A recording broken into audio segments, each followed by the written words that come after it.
Good morning, everyone. Welcome back to the video. Uh, Today's going to be a big day for us.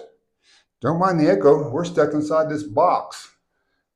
Let's see if we can get out. Here we go. Ready to get out? Pup dog, ready to get out? Let's see. Here we go. Come on out. Oh. Today's our day we get to trade this thing into hopefully something big and green. So we're going to head to Cedar City and find out if we can bring back our home. So stay with us, and we'll do some video on the way back up of some of the gorgeous scenery that's between here and Cedar City.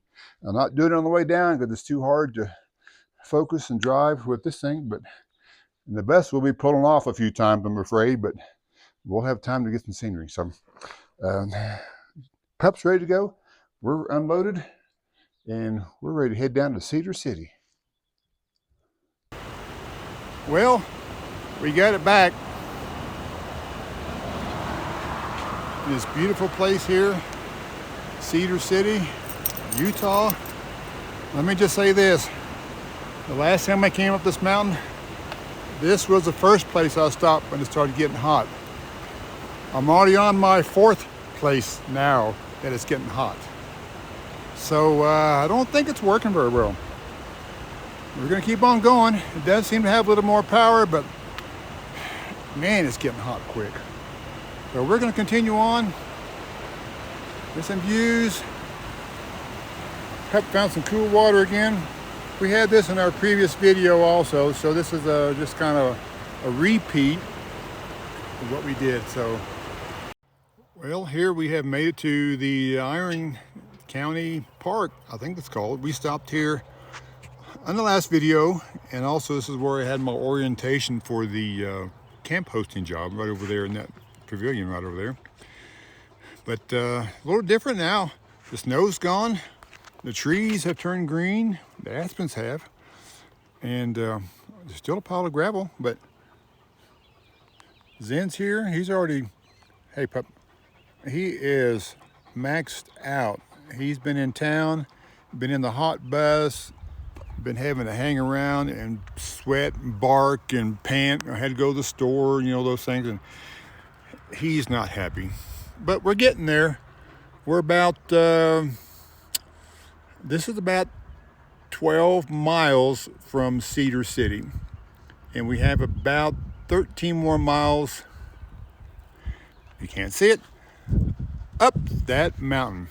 But I think we'll make it. We're going to find us a low gear, and we're just going to keep on going until the thing explodes or we get up the mountain, one or the other.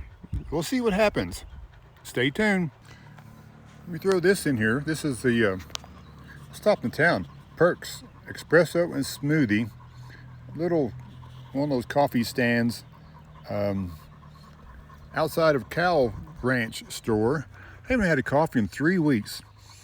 And I told the lady there that I needed coffee. I haven't had coffee in 3 weeks. So I paid for a small, but she was really nice. She said, well, since you haven't had coffee for 3 weeks, I'm going to give you a large. I need it. Boy, it's come in handy already. I know it's only like 5:30 in the evening, but doesn't matter. We'll keep on going. Perks, Cedar City, Utah. Nice little stop there. A little, like I said, little coffee hut and a nice lady inside making some good coffees. Oh, I get white mochas, so I don't drink real coffee, as you can tell. I drink the mixed of everything. Make it taste like hot chocolate. All right, we're about to get back on the road, and we're going to show you some more stops up the mountain because we've already stopped 6 times in 12 miles. So I think we're going to be stopping about every half mile on the way up. We'll see what happens.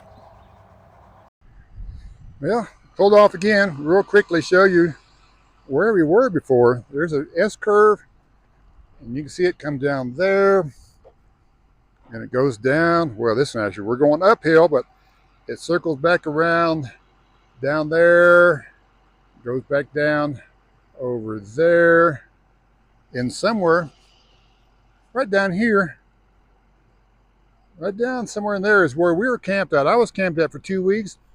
So I spent 2 weeks sitting there watching these vehicles go up this mountain. where I'm at now.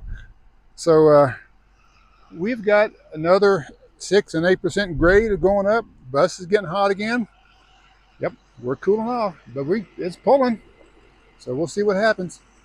Just in the views, those are really pretty.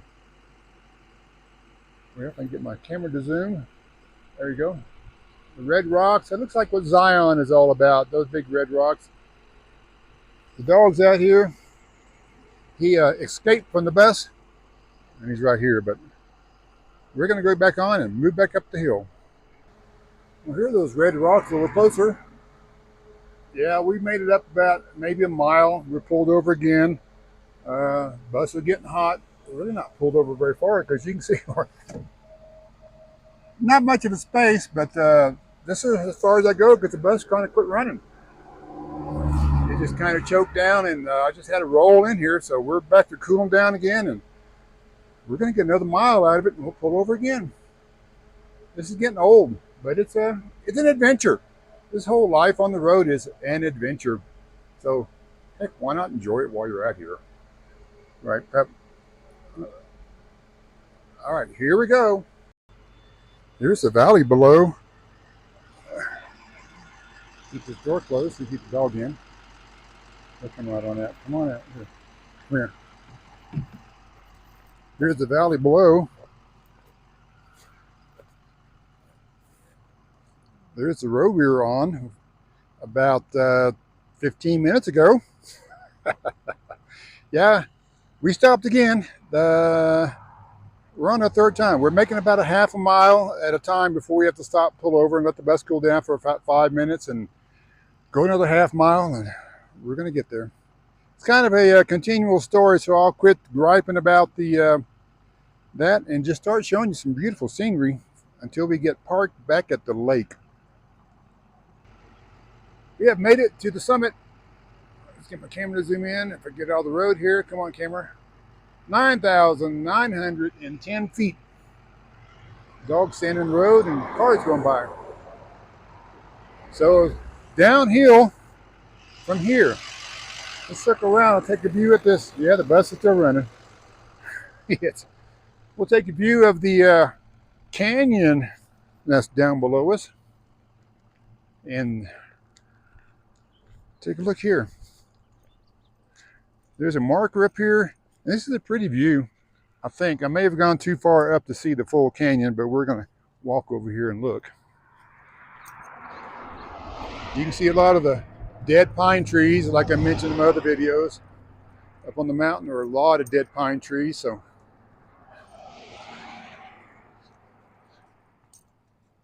we're going to walk over here and see what the sign says. Ah, the Bristlecone Pine Trail. Here we go. Somebody wants to get on over. The bristlecone pine is one of nature's oldest living things. It lived for thousands of years in a community of ancient trees, thriving on high, steep slopes. Come step back through time with us with the bristlecone pine. It is an old tree, and it looks kind of like that. It looks like a pine tree that's just been mangled. So somewhere up that trail is the Bristlecone Pine Trail. We may look at it sometime, but right now we need to get back to camp. I've already been gone for, goodness gracious, 9 hours. Cedar City is only 25 miles away, and I've been gone for 9 hours. So we're going to make it back to camp, see if those guys haven't torn everything apart yet. So we're going to continue on. All right, here we are. We have made it to the lake. This is Lavahoe Lake, and the campground is what we're on. This is formed by lava. This was an old lava flow that went through years ago. And there's the lake. Pretty blue water, pretty clear on the edges. But the reasoning for this lake, I got to hold my hat down. It's about to blow my head off here. Windy. Is this section of the lake right here on the left side. This is a dike that runs across. The section of the lake feeds Cascade Falls, which is about 4 or 5 miles back to the east, which we'll go sometime and view that now that we got our bus back. But the Cascade Falls is fed by a sinkhole. And that's a sinkhole that feeds through the lava rock and it feeds Cascade Falls. And if this dike wasn't here, which is basically a dam, um, I have read that this lake, which is only like 25 feet deep, all this water here would drain down into the falls and the lake would dry up until the next rain or snowfall. So the dike's there to hold the water back.